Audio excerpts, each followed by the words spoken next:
मुंबईतील गोरेगाव नेस्को संकुल drugs party प्रकरणात आता धक्कादायक खुलासा झालेला आहे। शुद्धीवर आलेल्या तरुणीचा जबाब पोलिसांनी नोंदवलेला आहे। आरोपी रौनकनं दिलेल्या पिवळ्या गोळीनंतर आपण थेट रुग्णालयातच शुद्धीवर आल्याचं तिनं सांगितलंय। धक्कादायक बाब म्हणजे बंगले किंवा फार्म हाऊस वरील पोलिसांच्या धास्तीमुळे आता मुंबईमध्ये मोठ्या म्युझिक कॉन्सर्टमध्ये ड्रग्ज घेण्याचा नवा ट्रेंड समोर आलेला आहे। नेस्को ड्रग्ज प्रकरणामध्ये तरुणीचा धक्कादायक जबाब आपण ऐकतोय। पिवळी गोळी रौनकने दिली आणि ही गोळी घेतल्यानंतर या मुलीला थेट रुग्णालयातच शुद्ध आल्याचं तिनं सांगितलेलं आहे।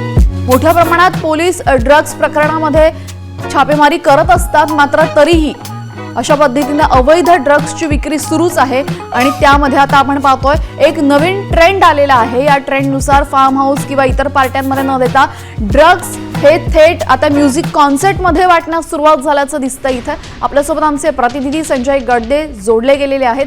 संजय, तरुणीचा हा धक्कादायक जबाब समोर आलेला आहे, काय अधिकची माहिती?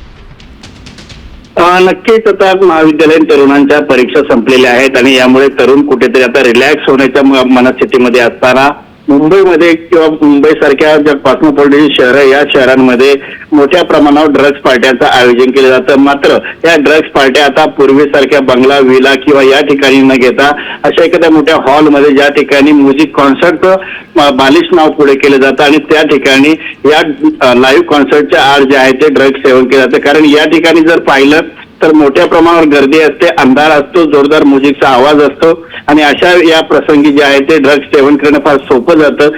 सुरक्षा रक्षक जरी असले तरी ते सुरक्षा रक्षक कोणत्याही प्रकारची तरुणांची झाडाझडती किंवा तपासणी करत नाही। मात्र पोलीस अशा ठिकाणी जात नसल्यामुळे ड्रग्ज सेवन करण्यासाठी हा म्युझिक कॉन्सर्टचा नवीन एक मार्ग अवलंबला जातोय अशी चर्चा। या सर्व प्रकरणांना कसं थांबवायचं हे पाहणं महत्त्वाचं ठरेल। धन्यवाद संजय, आपण दिलेल्या सविस्तर माहितीबद्दल।